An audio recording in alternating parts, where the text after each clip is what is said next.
sitting down with newly minted world champion in the 800-meter freestyle, Bobby Finke. Bobby, how the heck does this keep happening? Can you take me through the race tonight and what it was like from your perspective?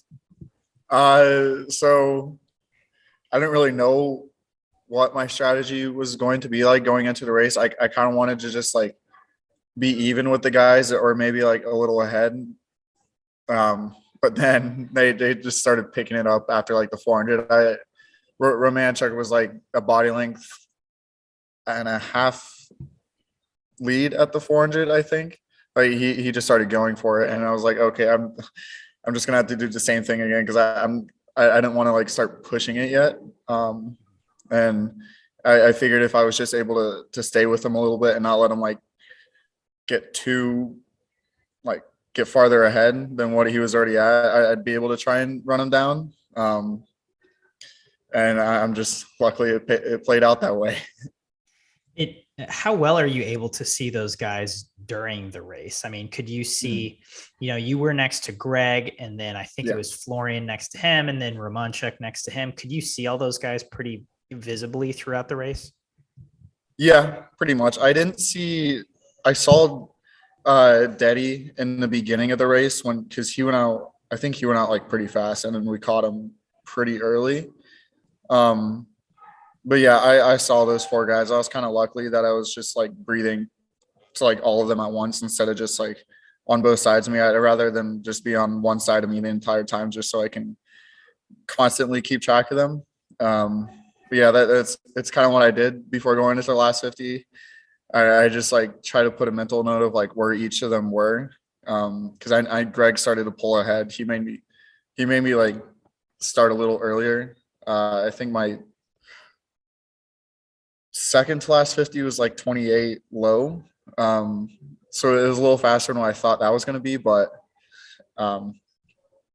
just try to know where they all were at and just like know what I had to do to, I guess, catch them really. How much are you able to adjust your race plan on the fly, right, during the race when you react to seeing those guys, how they're going out? I mean, you said you didn't really know what your plan was, but how are you able to make those adjustments within the race? I think it's just having just like knowing you're able to swim the race multiple ways kind of thing. Like I know if I wanted to, I could take the race out fast. If I wanted to, I could hold back. If I wanted to, I could just try and pace with the guys. And I think it's just like knowing how to swim the race multiple ways and just having that ability kind of just helps you to be able to do kind of whatever you want during the race, just because you can swim the race any type of way you want to, really. How much specificity and training do you have with this event, if any, right? Do you have practices or do you have paces that are dedicated to this? Did you have a goal time or something that you pace off of in training, because this is kind of that in-between event, right? Between the 4 and the mile. I want to say not really, because I think every practice is pretty much just geared towards just getting faster, really, at just like any race. I'm swimming practices with Katie and Alfonso nonstop. Kieran's thrown in there half the time, I'd say, or actually it was a little more than half the time this past year. And then there's Trey, Brandon Gray. There's just so many people, and we're all kind of swimming a little differently. Like we swim the races a little differently. So each practice, I don't know if there's a specific race in mind when Nesty writes it, rather than just winning, I guess, if that makes sense. Yeah. I mean, obviously it works. You train to win and you won. Yeah. I mean, we've talked about that closing speed with you before.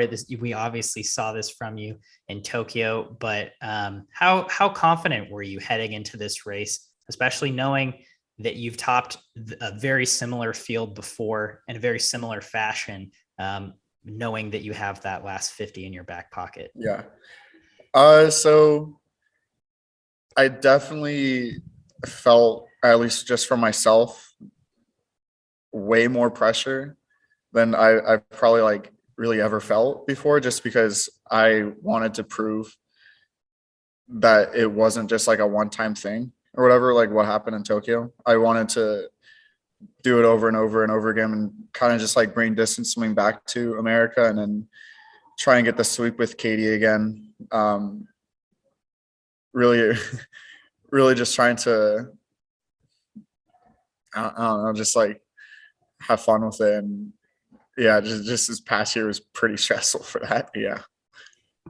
Do you, I mean, obviously you still have the mile, you're still going for the sweep. Do you, we saw a big celebration from you after that race. You know, it seemed like there was some relief. How are you feeling now knowing, well, you know, I've got half of it, right? I've defended half of those.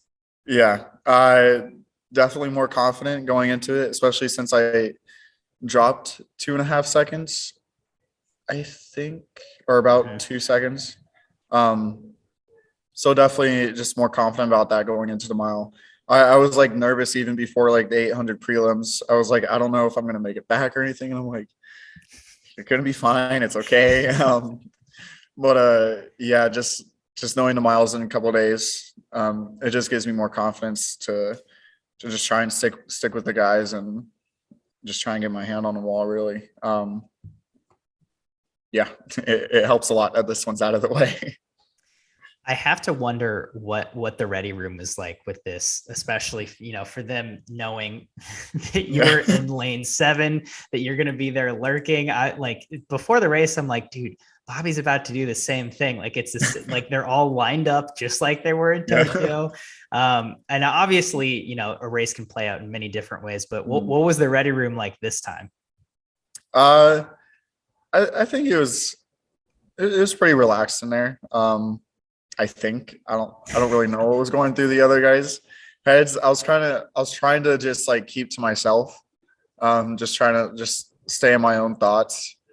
I don't really talk to anyone before I race. I don't listen to music or anything. I kind of just sit there, stretch a little bit, stand up. Yeah.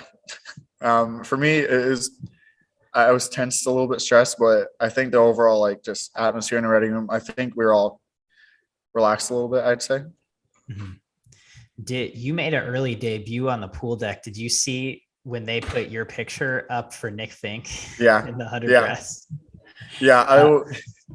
When we realized they were like showing the full 10 seconds of the videos and everything, and then everyone was doing their videos and everyone just got like really nervous because like 10 seconds is a long time. It's awkward doing that, and then we just weren't sure what we were gonna do. So like when it came out on the first day, I wasn't ready to see mine. I was just sitting in the stands. I'm like, man, I do not want to see this right now. Yeah, we were waiting to, Nick and I were waiting to see tonight if they were gonna show me for him tonight. I think that would have been pretty funny if they just like reversed it again, but no, they fixed it. Yeah. I mean, and no matter who they put up, I guess it worked because it was what a night for the Finks, right? I mean, yeah. Have you talked to him since he got his title as well? Yeah. We hugged it. So, you know how they give us like the name stickers and like that says their name and everything on it. We're trying to take over like the paper or whatever. Because everyone just like plasters their name on the paper, and we're trying to like just take over the whole thing, playing like snakes where you just try and block them off from the other side of the paper. But there's a little too many names going on right now, so it's a little hard. But I think we took a big chunk out of it tonight. I think that was pretty good for us on the name game. Just talk about Fink dominance. That's crazy. So I have to ask, your Florida teammate, your USA teammate, Caleb Dressel was out to, scratch the 100 free. Just as a team captain and, for you as a training partner, I don't know how much you guys actually train together, but, it was like my heart rate didn't get below 200 for like 20 minutes after we found out. Was that did you guys feel that like for whatever reason, it's like, oh no, like Caleb's not swimming the 100 free tonight. Was that palpable in the team? Yeah. Caleb, everyone knows Caleb. He's a great guy. Really just like passionate, humble, and just overall like a great guy. Just having him on a team and just knowing he's there for us, we want to be there for him. Yeah, it's all I'm gonna say about the situation. I think it's his. But yeah, just he's a great guy, and I'm just lucky to kind of be a part of a team where he's a captain of, and just be on the same team. I think it's an incredible honor, especially with everything he's accomplished with this past decade now, I guess. Yeah. Dude, obviously a bit of his speed has rubbed off on you, right? Yeah. We still need that 25 head to head. Yeah. We did one. He won, obviously, but I surprised him a little bit. I did surprise him a little bit with underwaters. He didn't expect that. Okay. But yeah. Nice. Well, Bobby, I know you have to go. Thank you so much for taking the time. It's always great talking with you, man. Thank you for having me.